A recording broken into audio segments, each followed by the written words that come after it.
Okay, I think we've stabilised there on the numbers. I know that there's a few more that I can't see who have told me they're coming, but I'll kick off. So welcome to the sixth webinar in the series.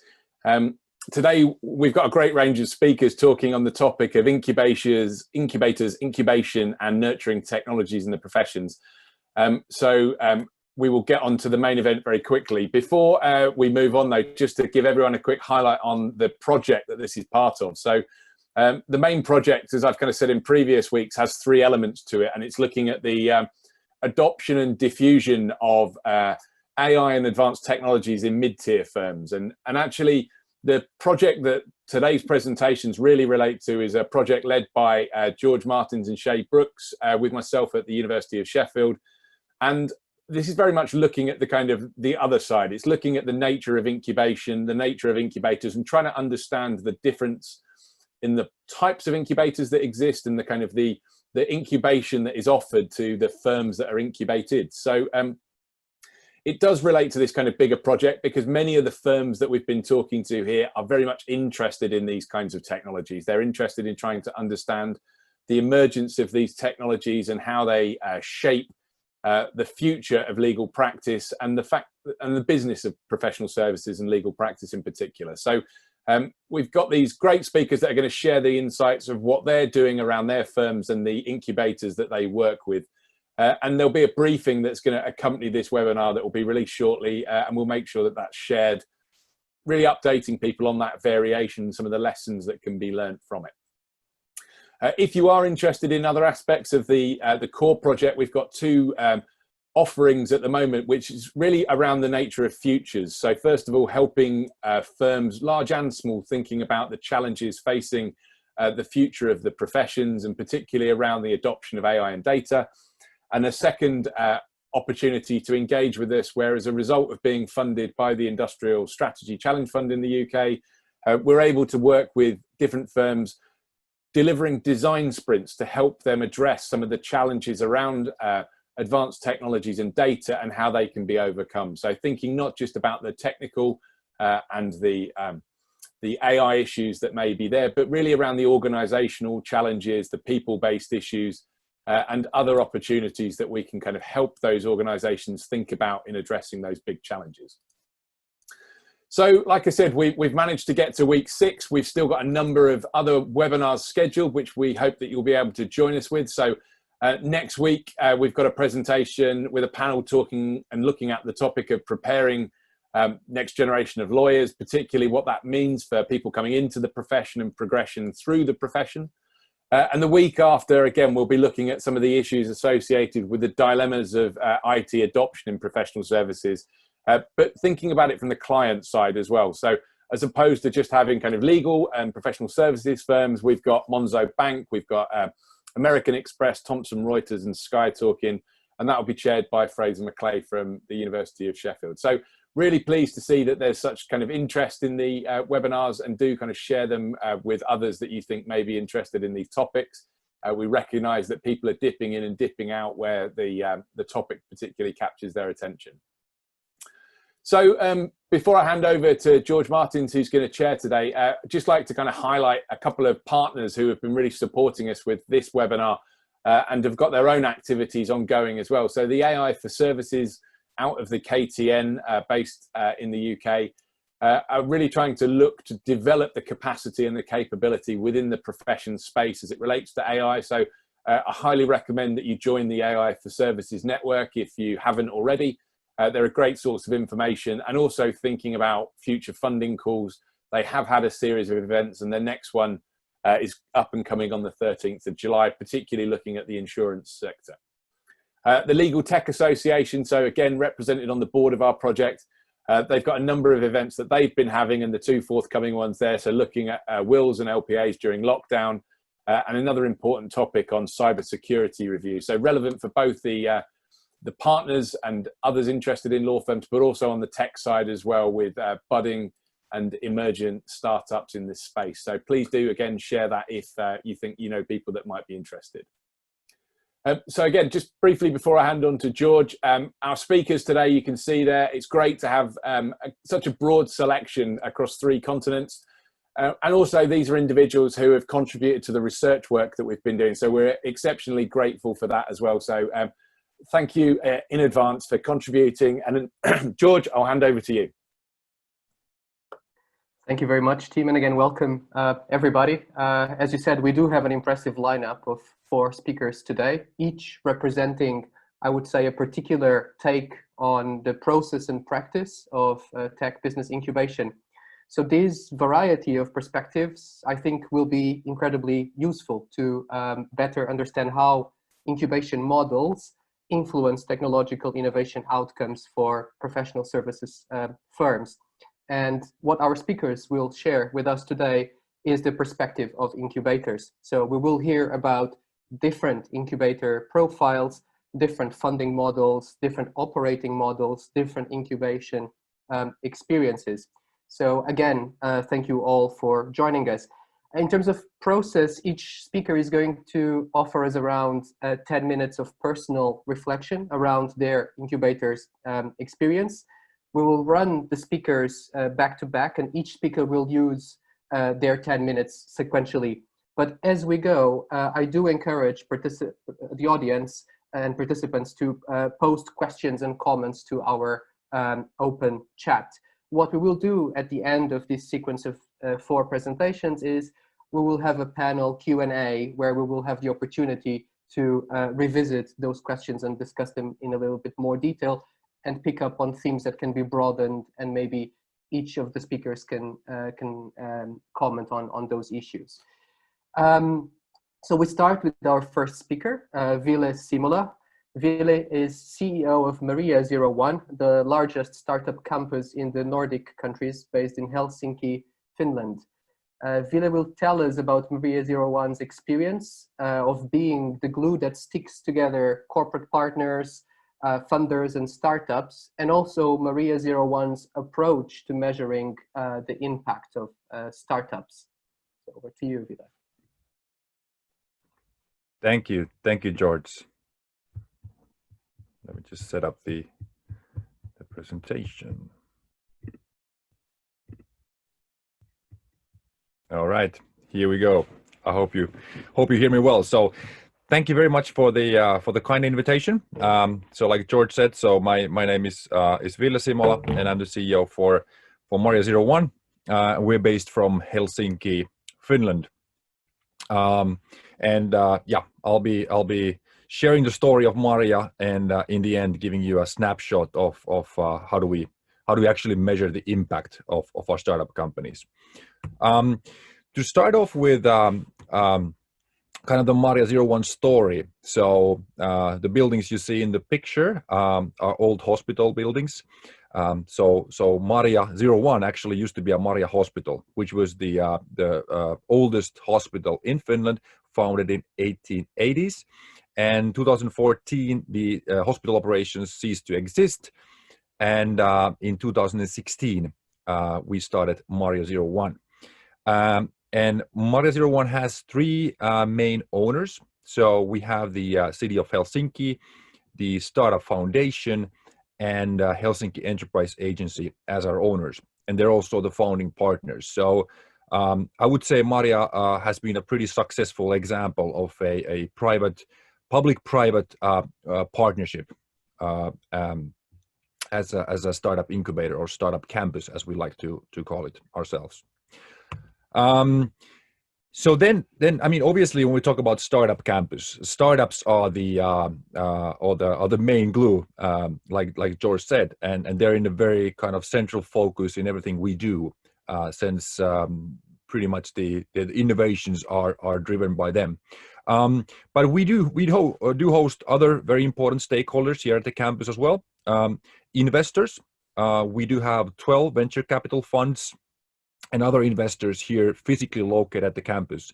And we see it's a very kind of important thing to have investors and startups within the same range. Of course, investments are very kind of important, and that's the goal for every startup. But also in terms of the collaboration and kind of the feedback that they're giving to the companies is very has been very essential. The other stakeholders, we do have what we call is the ecosystem builders. So different organizations who are helping, for example, in talent extraction, or they're helping companies and corporates to meet each other. So we do have quite a few of these players at the campus as well. And then the fourth one being the corporate partners. I mean, corporate partners is they're a very important stakeholder in terms of our revenue for the campus. But at the same time, they're seeking for those new innovations and the new growth businesses, and startups. Startups are the ones that they're after. So we've been pretty successfully being able to facilitate this collaboration between startups and large companies.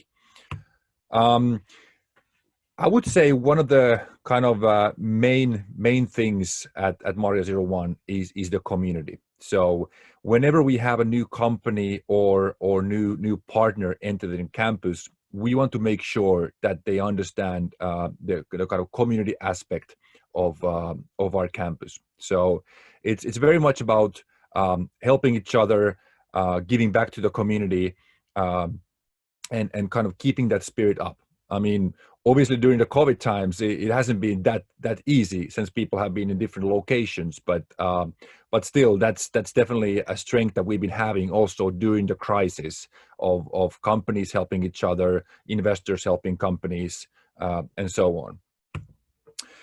And then if I map the kind of key building blocks or the kind of offering we have for startups. So obviously access to capital is being one of them, and already mentioned the investors there. But actually what we see is that even a kind of a bigger challenge for startups is accessing the talent. So many of the companies, if we ask them what is their kind of biggest pain point, it is attracting the right talent. So therefore we have these different organizations who are actually helping our companies in that. And actually we are operating also a recruitment platform here at the campus. Then obviously access to the network. And in addition, things like the well-being.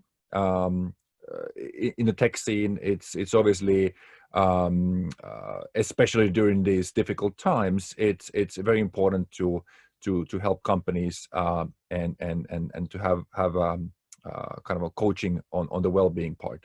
And then also what we call is expertise on demand. So we provide different kind of services, whether it's finance or legal, things that actually startups don't have in-house. So we're the ones that are matching them with different service providers. And the final kind of building block being the exposure to clients and media through our network. If we take a look on the previous year in terms of numbers and in terms of verticals, so Maria 01 is technology agnostic. So we don't actually look into any specific vertical. Instead, we are looking for 4 criteria in all the companies applying. So first of them being the scalable business model. Second one is that the company has already released at least the minimum viable version of their product or service. And third one is that they already have an external investor on board. And final one is the team, the skill sets, and also the diversity in the team. And currently, like you can see from the slide, we have a large variety of different verticals. But if we pick the top 3, then enterprise software, analytics, big data, e-commerce, they are currently the biggest ones. But we're seeing all the time growth in, for example, gaming, also health, and edutech is definitely a strong one, raising up. So, but last year in total, so our companies raised 25 funding rounds, is 172 million euros of funding in total. And one important also metric is how many of the companies are founded by women. Last year, there was 24 companies. In total, we have about 20% of the companies that have female founders, which it's a relatively good number if we take a look and compare to the average, but definitely that's not something that we're satisfied. So we're helping, and we're definitely, the diversity in the teams is a very important aspect when we select new teams to the campus. And then then also about measure the impact. So many times the metrics measuring the success are very traditional. So actually last year we wanted to adapt also a kind of additional way to measure the impact and the success, and we did it together with a startup company called the Upright Project. And in this kind of review we did, there's four different aspects. So there's the environment, health, society, and knowledge. And what we did, we put all the companies, around 150 companies that we have at the campus, and did the data analysis with their tool, and got some pretty interesting results. So this is just a snapshot of the results, but we can already see that, for example, the environment part, it's quite neutral. So our companies have very little strain on the environment due to not having manufactured other energy intensive businesses. So when we talk about mostly software, but at the same time, we're also not getting a huge kind of results on the positive side. So quite neutral on the environmental aspect. But then health, for example, since we have quite many startups that are focusing on health and mental well-being, we will actually getting a really positive result. 2.6 is the kind of grading in here in this one.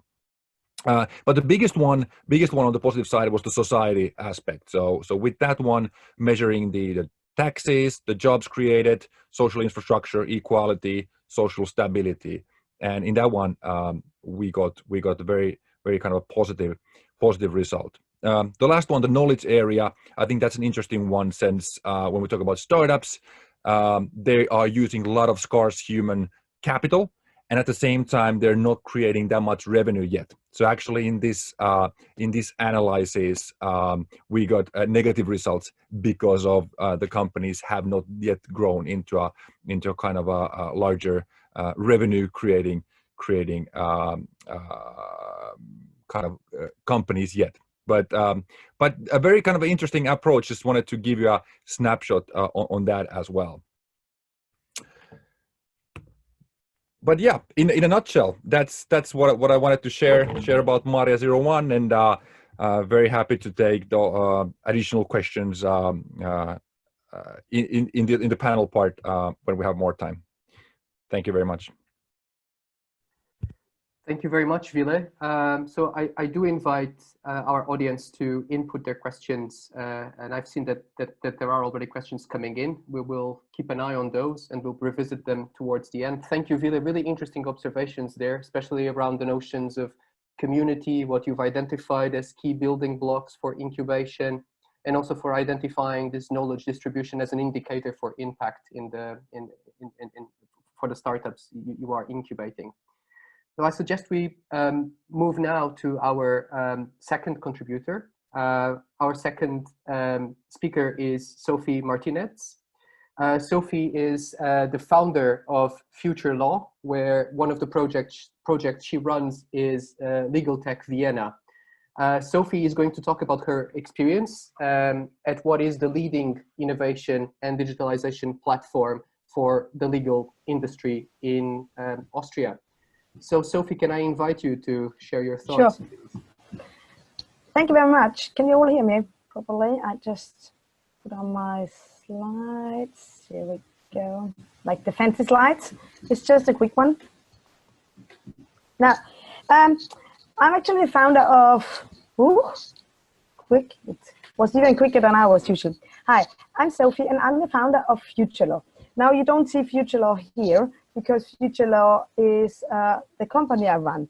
We decided to give the name Future of Law, although we're just a small company within Austria, and Austria is not the biggest country probably in the world, and it's usually not the most innovative in terms of legal, but in terms of legal tech, we're pretty advanced. Over the last 5 years, Austria, because it's a very small country, has really tried to push the boundaries. One thing is that we have the justice. Our justice service over the last 20 and 30 years has been quite innovative. So we already work and sort of talk with the justice system and with a lot of the courts digital, and we've done that over the last 25 years. So this is all normal for us. That doesn't mean, though, that this tradition and the legal tech area is not very traditional and very conservative, though. Sophie, can I just say your slides are no longer sharing? Yeah, I know. Just on them. Okay. I know. Thank you very much. Now, what we did is then about 2 years ago, we said legal tech is really important for the industry. And then we did something very special, we think. A lawyer approached me, and the lawyer said to me, Sophie, why don't we do something about legal tech, and we do a legal tech hub? There is nothing that happens in Austria and especially in Europe. So why don't we do that? And we ran our own legal tech accelerator. So we had 3 startups in our accelerator. And then the lawyer and myself, we said, yes, let's join our forces. And we decided to do the Legal Tech Hub Vienna. Now, what makes it special? I show you the first picture. The Legal Tech Hub Vienna was created by 7 law firms. And if you can see them here on the, on the left side, all these guys and people in suits, and you have 2 women in the middle. These are the lawyers and the founding members. It took us about a year. I'm the little one, the small little one, the blonde one, and the guy behind me with the blue shirt, he and myself, we basically founded and put together this group of people. We tried to find all the first movers within Austria to put them into place and said, come on guys, let's do something in terms of legal tech together because we need to join forces. Now all the law firms were like, oh my God, what are we going to do? We join forces, but we are fiercely competitive. But I don't know how we did it, but over a year, we convinced them that it's the best idea ever. And what they did is they founded an association together. So they founded a new way of collaboration that has nobody has ever done it before, not just in Austria, but I think also within Europe or anywhere else. And these law firms, these 7 founding members, came together, founded an association, and they want to promote and push legal tech. Their biggest challenge was also to meet then the startups. You have them on the other side. So these 2 words, everybody in suits and everyone very traditional, meeting startups across the world. Is it blockchain? Is it artificial intelligence? Or is it just internal efficiency that they want to drive? There's a big, big cultural gap. So what do we do in the Legal Tech Hub? First of all, we said it's creating a space for innovation. It's like a sandbox situation. Secondly, the law firm said we need to stay ahead. It can't happen that all the international firms are putting a lot of money into that. And just because we're just regional law firms, especially being strong in the CEE market and Austria, that we can't follow. We need to be ahead. Second one is really identifying future trends. It's nice to read Artificial Lawyer or other blogs and stuff like this, but we really need to get our hands dirty. So what is it that will drive us? And let's try to identify these trends and also try to test them in the first place. Maybe it's not relevant for us, maybe it is. It's also about developing a network, because if you want to stay ahead in terms of innovation, it doesn't necessarily mean that you always are the first person to really try something with your clients.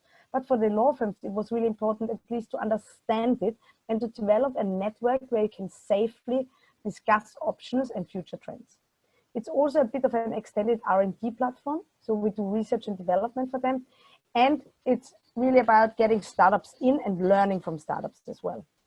So we have 6 different things that we do. One is the acceleration startup program. We are now in our 3rd batch, and we have now 16 startups. We had about 200 applications for that. So for the lawyers and for the startups, it's really interesting to see which startup, what is happening on the market, which startups on the markets, who would be interested in us. And for the startups, it's really interesting to work together with over 500 lawyers across Austria and CEE to really get their products tested, to really get feedback from a client. And lawyers are not nice clients. I mean, yes, they are very supportive and everything, but their most interesting or their aim in life is, whether you like it or not, the billable hour. So it's important for the startups as well to be under pressure and really understand how I can add value. We have a hub and technology lab. We do events as well, but not that many. We work together with universities across Austria. We have a member service also for the next generation, so we include the younger ones. And we try now to get into Europe. And the first thing we did is we got a new cooperation partner. It's the Deutsche Telekom. So it's a German big company, and they joined us. And the interesting thing about that is across Europe is it's not another law firm, but it's a client, it's a general counsel who joined us and who they work together with us now. As you can see, there's a lot of people who are involved. These are just all the partners and the logos. And our job is really to set up a good structure. The most challenging thing is to bring all these people into one place, to have them all in meetings, to have them all manage their expectations, and to have them all express their expectations as well, whether they are startups or law firms, to really make sure that you hit them where they need it, because otherwise you just run a program and you think it's really nice and great and the startups love it, but the law firms, they just all can't be bothered. And if you don't get this collaboration going, this whole program is not a success. I think what we were really successful at is that we are not a kindergarten, but that we are really strict in terms of structure. We have a meeting every week with a jury. We have a meeting every second week with the board members. We have a regular meeting now with all the startups. We have pilot sessions. We have relationship sessions. And I have to say, due to COVID-19, we had to reschedule the whole program. So we had to digitalize everything. And we did not just put everything on Zoom, but we gamified also the whole program. So we use virtual reality cameras. We use serious gaming. We use jumping out with the virtual reality out of airplanes and getting some experience together. And we have also a very strict task management. So the startups really need to submit tasks in order to go forward in terms of their business planning or in terms of their investment cases. We had our first birthday last year. These are some of our startups. And I have to admit, some of the startups are really great. Some of the startups toddle along, but we really try with a very, very long way of looking at the startups. We really try hard to make sure that the startups are selected correctly. And that's one of the biggest tasks and one of the most difficult ones. But usually we were happy with them. And with different areas, we have some of them are artificial intelligence, some of them are blockchain-based, some of them help about contract assembly. So it's all very specific to the lawyers and managing and legal departments. So that was batch 1, there was batch 2. Yeah, and that's actually it. So that's what we do on a daily basis. We also do a big conference on legal tech. I also write books and stuff like this. But all of this comes together that we think it's really important to foster the relationship between the lawyers and the startups to make things happening in legal tech. Thanks for your attention. And if you have any questions, so if you have mentors, afterwards. So, can I suggest we deal with the questions afterwards? Yes, I've noticed that also Ville has answered here, but it's probably better if we save questions for last. If that's okay. Yes, thank you so much, Sophie. I really liked the kind of catchphrase you used at the beginning in your presentation concerning, the need to remain ahead and identify future trends and keep on testing solutions. And also this point you made about developing networks for safely discussing these future technology related challenges. I think that's a really quite a useful remark that we may revisit in our discussion.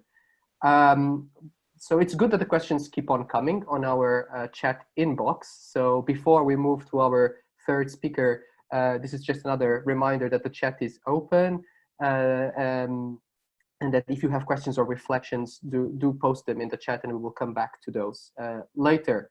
But we move now to our third speaker, who is Hirsch Perlis.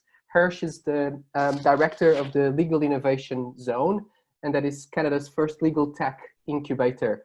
Hirsch will tell us more about his experience from the perspective of an independent incubator affiliated with Ryerson University in Toronto. So Hirsch, I invite you to offer us your thoughts. Thanks, George, and thanks for everyone for having me here today. As George just said, my name is Hirsch Perlis. I am the co-founder and director of the Legal Innovation Zone. We started about 5 years ago. Prior to that, I was in politics for about 5 years. I was in the not-for-profit world for about 10 years before that, and recently did a stint as the chief of staff at Deloitte for their AI practice called Omnia. So a diverse background. I am not a lawyer, but my mom always wanted me to be a lawyer, so that's why I helped create the Legal Innovation Zone, because that was as close as I was going to get. So the Legal Innovation Zone, our roots are out of Ryerson University. The other co-founder, Chris Bentley, came to Ryerson. They threw him in what's called the DMZ, which a few years ago was ranked the #1 university-based business incubator in the world by UBI. He was looking around and asked how many of the 80 companies at the time were doing anything in the law. The answer was none, and that's when he called me up and said, if any sector needs innovation, it is the law, and how do we have this massive incubator with no companies doing anything in the law? And so we came together to create the Legal Innovation Zone. The Law Practice Program was a different program that he created, which is sort of a sister program of ours, which is an alternative to articling, which I will not talk about today, but that is really how we were founded. So what do? We are a global hub focused on building better solutions for the consumers of legal services, both for people and businesses. I think the important thing here is that we're very focused on both people and businesses, and it's all about the consumer. So we don't use the word clients. We're very focused on consumers. Consumers can be big law firms, consumers can be large corporations, or it could be individuals, and so we're really focused on all of those areas. We achieve those goals in 3 main ways: incubation, supporting innovation agendas, and designing the 21st century justice system. And so obviously I'm here and we'll spend the most time talking about incubation, but I will also talk about a bunch of our partnerships and what we do in what we call designing 21st century justice system. First, supporting legal tech startups. That's why I'm here today. As George mentioned, we started in 2015 with a legal tech incubator. When we launched, we thought we were the first one in Canada. At our first birthday, we said we were the first one in North America, and we think we were probably the first one solely focused on law in the world, but who knows. We support about 8 to 15 companies at a time out of our space. This is just a bunch of the companies that we've done either today or in the past. Some of them obviously have graduated. Our criteria really, because we're so unique and only focus on law, we'll take very early stage companies or we'll take later stage companies. So people that just have an idea but want to work full time on it, we'll accept them, or people who already have a MVP or possibly even sales already and want to help get accelerated, we'll accept them as well. It is a rolling basis admission. We will accept companies, again, that are focused on access to justice. Some are building a bot to help document sexual abuse, and some are using AI technology to help analyze contracts. So again, A to J focused, big law focused, corporate focused. There's not much difference there. Some are very simple ideas. One of our most successful companies ever was a very simple idea where instead of putting notices in a newspaper, which would cost about $1,200 every single time you post, he created a website where now almost every lawyer in the province is now using his website. It's called Notice Connect, and it's for a fraction of the cost, and a very successful company. And again, some of them are using blockchain, true AI, NLP, all those fun things. So what we say, especially in the law, is you don't need a Gatesian idea to make a huge impact. It doesn't have to be as complex as some people think. And the way we operate with our incubator is, as I mentioned before, it's rolling admission. We offer lots of mentorship. We offer workshops. There's lots of networking opportunities, fundraising. VCs are coming into our space all the time. I'd say the most important thing, our secret sauce, which I'm releasing here, which I'm sure anyone who runs an incubator would say the same thing, is the community.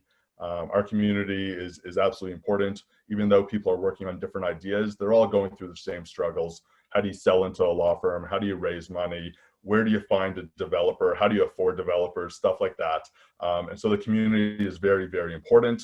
Obviously, in the COVID-19 times, it's been exciting trying to make sure that that community stays. We've done a lot of different ways to keep them engaged. I could talk about that in the question period if people are interested, but I'd say we've transitioned quite well to online, and frankly, we've been online for the past 4 months, and we'll probably continue to be online for at least the next 4 to 6 months here in Toronto, which is the sense. Since we developed 5 years ago, we've started to add more and more programs, and so we sort of have this funnel of ways that we now service different teams, which I'll go over very briefly. So we've got the Innovators Canvas, and this is really people can fill out a lean canvas online, and this is really people have an idea and they want to get a quick 30-minute consultation, and so it's very early ideation, obviously, and so people fill out a lean canvas. We meet with them for about 30 minutes. Frankly, most of the time we never hear from them again, but sometimes people take what we say and start to work on their idea, and then they'll eventually move into our space full time. So very exciting. This past January, we just launched 2 new online programs. One is called the Concept Framework. We've run 2 cohorts since January. It is a 6-week interactive online program. In the 2 cohorts, we've had teams from 5 different continents. I think it's 10 to 12 different companies. And really, it's people have this idea and they don't actually know how to turn it into what we call a minimum viable design, a proof of concept. And so we work with them for 6 weeks. We have different mentors run different programs each week, and really helping them, educate them on what it means to be an early entrepreneur and take that idea out of their brain and actually put it into something physical. So very exciting. In September, we're launching Sprint Studio, which will be similar to the previous one, but this is a 12-week online interactive program, which really helps take people from their proof of concept into a market-ready product. And so we'll be very focused on product development, marketing, sales.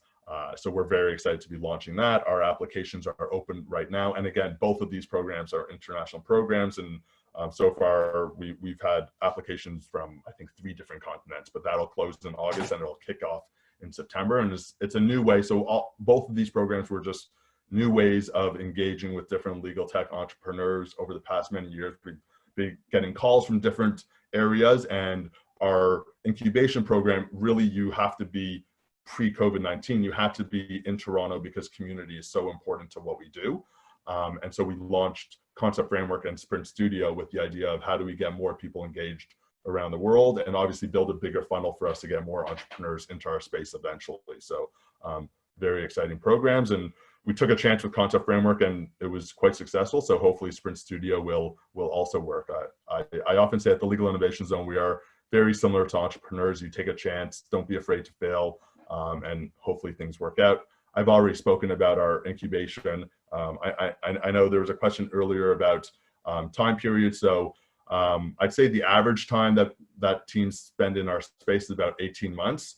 We do have somewhat of a limit on the 2-year mark, but I would say some teams have gone over that, and really it depends on how much space we have. And as long as they continue to make progress, and obviously progress doesn't necessarily mean they're achieving much, but as long as they're making progress and they're using their time well, we try and keep them in for about 2 to 2.5 years. In the last few minutes I have, I'll talk about the other 2 areas. So partnerships, very important to us. We work both on transformation and innovation insights. We've had various different types of partnerships. Oster was our first partner. They're one of the largest law firms in Canada. We've done a number of different workshops with them. We've run internal challenges where 2 new products have been created through the projects that we've worked with them. We've worked with their own clients. They sometimes bring in clients and we work with them. So that's been fantastic. The Government of Ontario, we've led 2 challenges with them. One was focused on access to justice.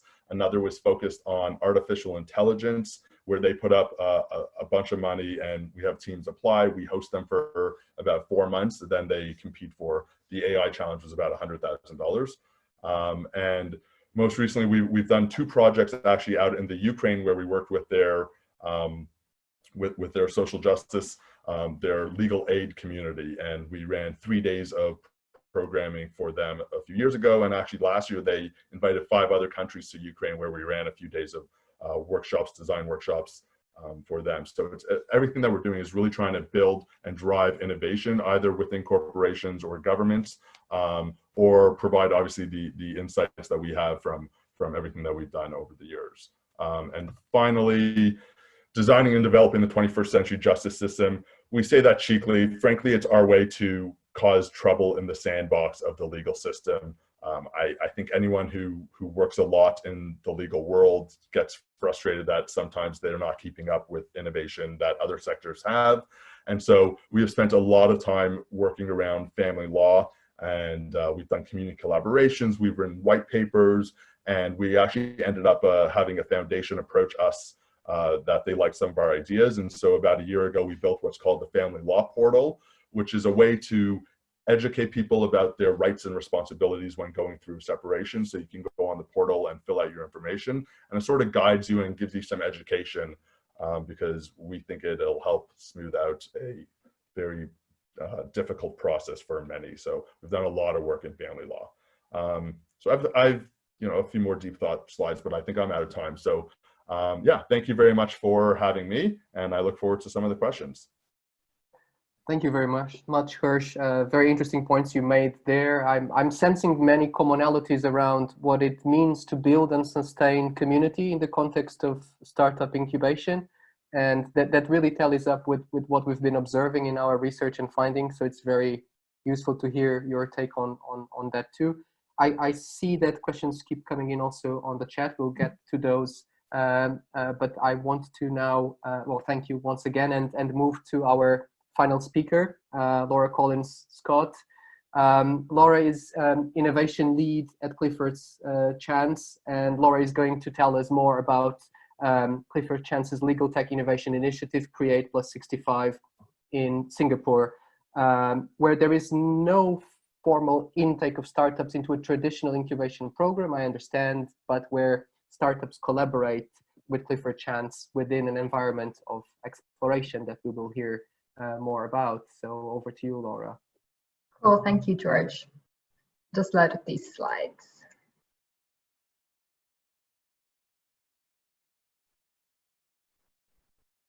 Okay, you can see those okay? Cool. Okay, so very quickly about myself, I'm actually a consultant. I founded Boundless Blue 4 years ago, and I focus on helping companies spot new business opportunities and enter new markets. I specialize in legal tech, but also do some work in fintech. And my background is that I've always worked as a consultant. Even though I am technically a New York lawyer, it's very rare I would introduce myself as that. A lawyer might introduce me as that. It matters to them sometimes.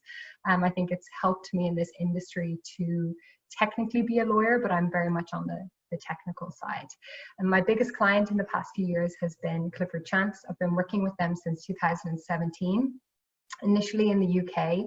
I helped them design the strategy for what is now Applied Solutions, which is their standalone SaaS business. It's a separate venture, separate to the law firm.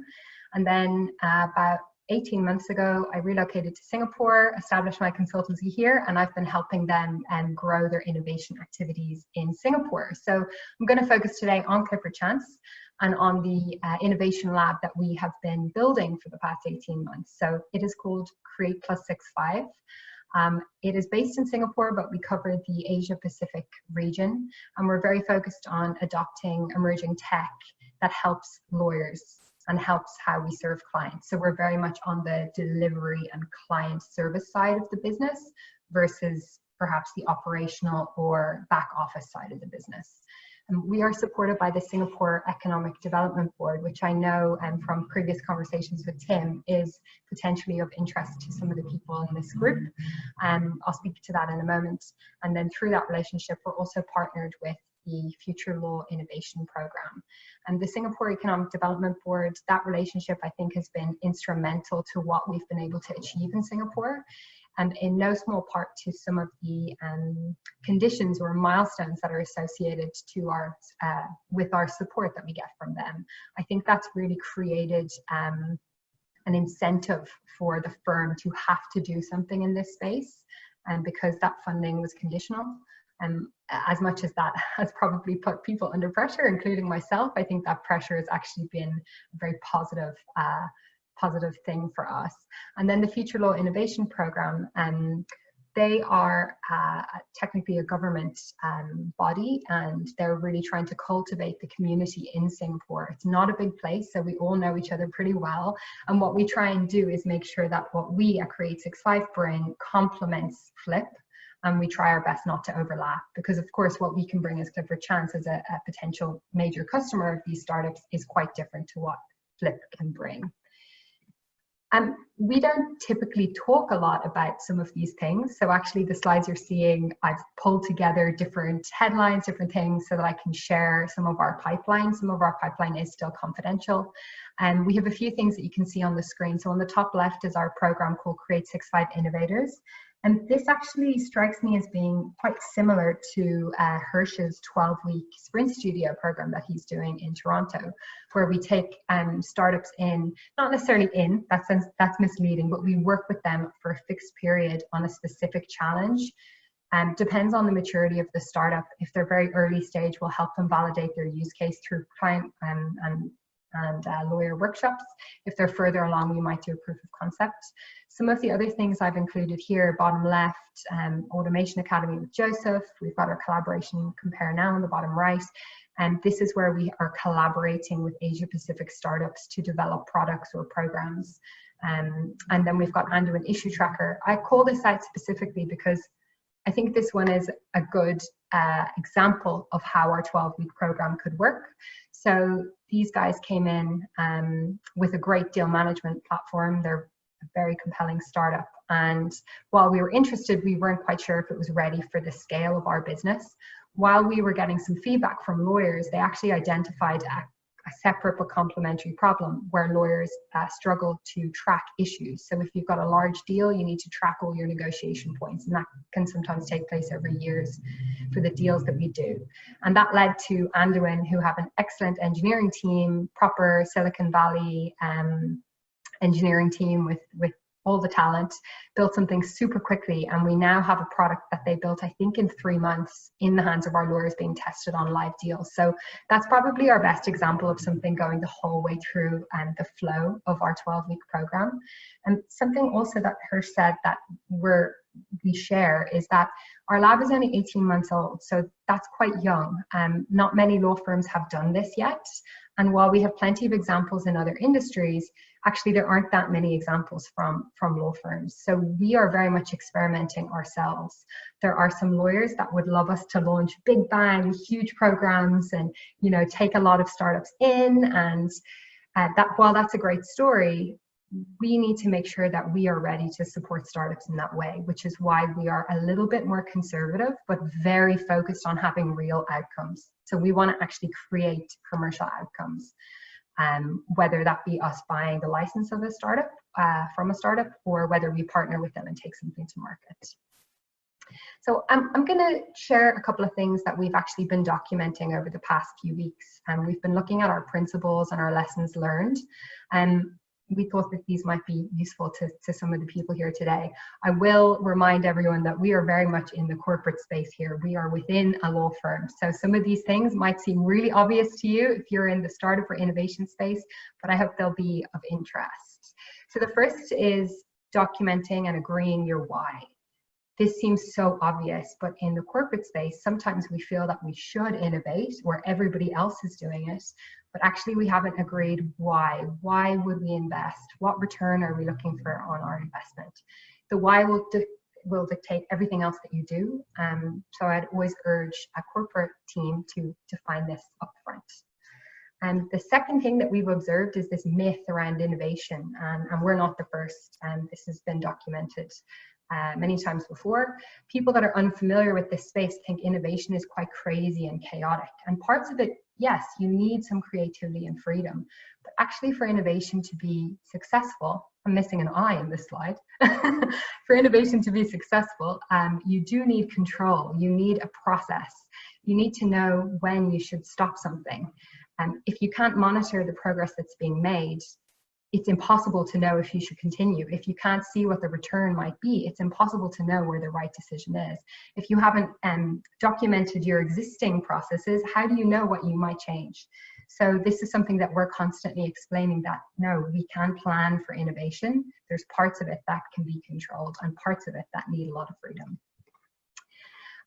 A lesson we've learned, and we probably learned this a little late, is assembling our version of the Avengers. This is finding people all over your organization, and it doesn't matter, I think, for this one, whether it's corporate or whether you're like Sophie and you're across lots of different organizations and you're slightly independent. You're going to need people that can help you make things happen. So for us, we need a plain English drafting lawyer. So someone who's comfortable in drafting plain English. So we can do our T's and C's, we can do really startup friendly contracts. We need people to help us with risk and compliance when we're trying to bring in AI solutions that have never been used by a law firm before. Who is going to help us do that? Who's going to help us make that happen quickly in months, not years? So I would urge everybody to figure out exactly what you need and then find those people, and personality is really important here. For us, we're very much focused on outcomes. I think this links heavily to the why. So we really want to generate commercial outcomes, whether that's us purchasing the license and us solving a problem or generating return, or us finding a partner where we can actually take a revenue generating product to market. We're constantly looking at why we are embarking on a certain pilot or project. Again, it might seem quite obvious, but sometimes in the innovation space, especially in corporate, we can get distracted. We're big on constraining time and cost. I'm very influenced by Jason Fried and the founding team at Basecamp here. They have some great books and papers if you want to know more about this. But at a law firm, traditionally, if you need to implement a new finance system or billing system, you just do it.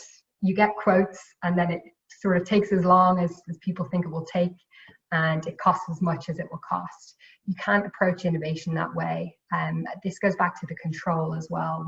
We always constrain our projects with time and cost, and we see how much that can be achieved, and then we'll gauge whether or not we assign more funding.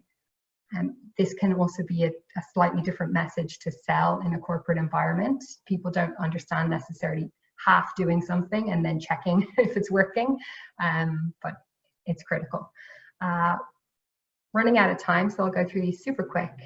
For us, empowering the team has been critical. The EDB funding and us needing to deliver certain things in order to be eligible for that funding has been critical to us being able to do things quickly at the firm, because it's been important that it happens.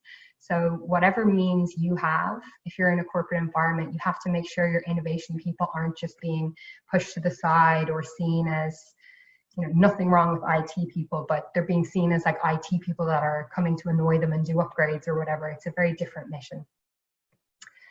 We do a lot of user feedback.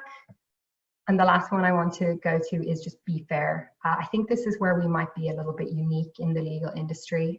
We really prioritize being fair with our startups, especially the early stage startups.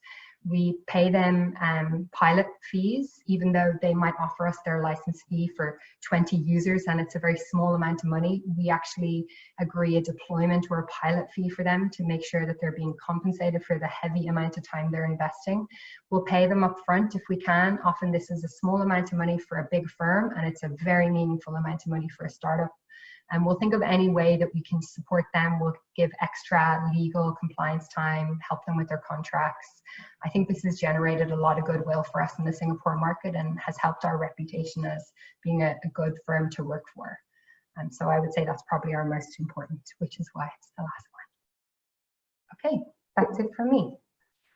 Thank you, Laura. That was great. I particularly note your observation around debunking some myths around innovation and your take on how important it is to have a structured approach for control, process, documenting progress, and envisioning the returns of innovation.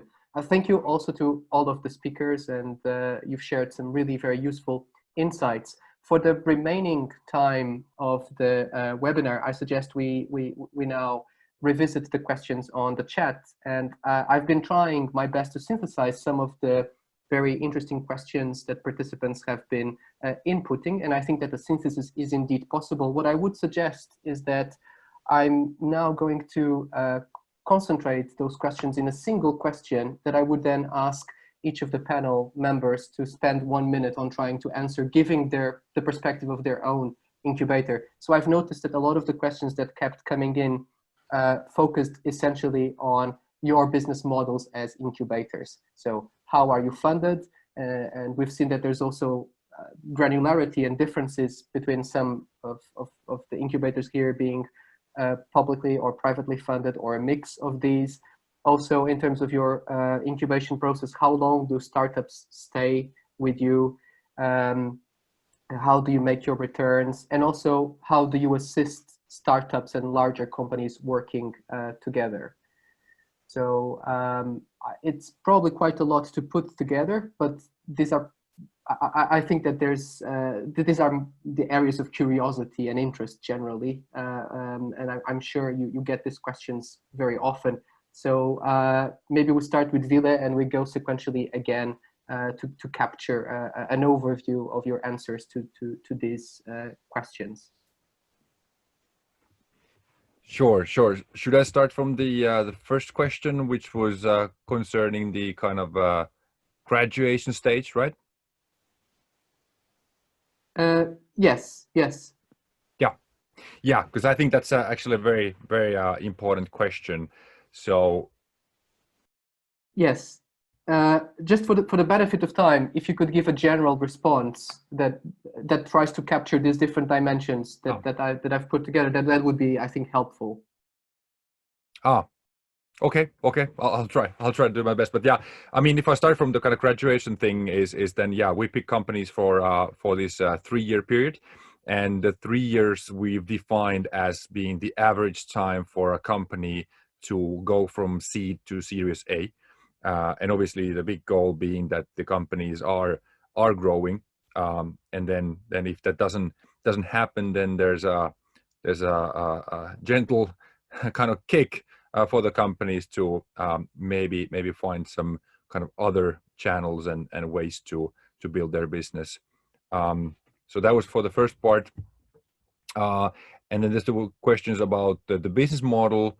So yeah, when we started Maria 01, I mentioned in the beginning that we've been working with the public-private kind of a partnership model. So in the beginning, the public side was playing a more important role, especially the city. So we rented out now 20,000 square meters of space from the city of Helsinki, meaning the whole hospital facility. And in the beginning, they were subsidizing us in some of the rents that we had. But now along the way, since we've been growing and we've been stabilizing our operations, so they're not giving us the luxury anymore. So our funding is 95% revenue funded. We do have some small kind of innovation grant there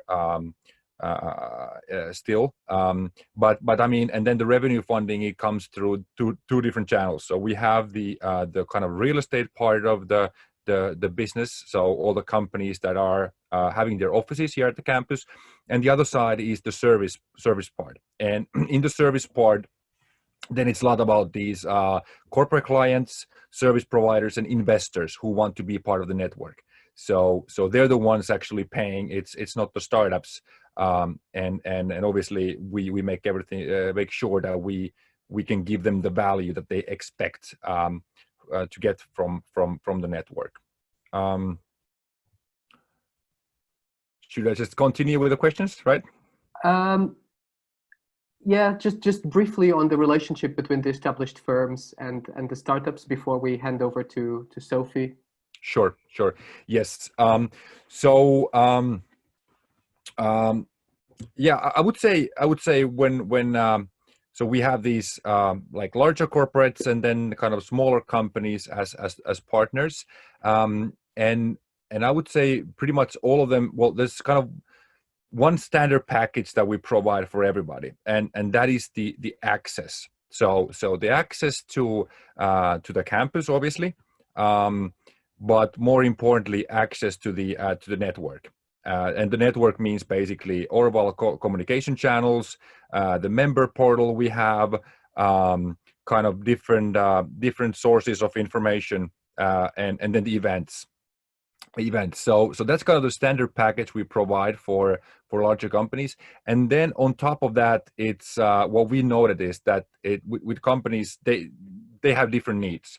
So we've defined the sort of our offering in 3 different areas. So we have what we call is the open innovation, and largely that means companies who are seeking to collaborate with startups to build new businesses. So the collaboration could be that we do kind of a deal flow sourcing or screening for them, or it could be that they want to do more kind of event-based things, or even host their accelerator programs together with us. So that's a kind of a large area of collaboration. Then we do have what we call the internal transformation, and that means that when company has their kind of main purpose is to renew their own company culture and transformation.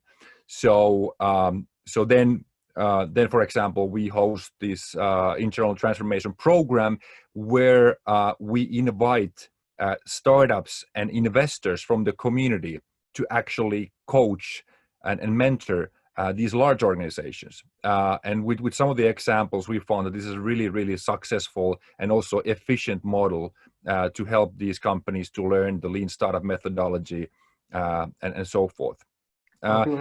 And the third and final aspect is the services for startups. So then we're talking about companies who are more sort of having already their own product portfolio that they want to have startups to use it. So obviously Microsoft, Amazon as being those kind of examples. So those are the key 3 kind of main areas.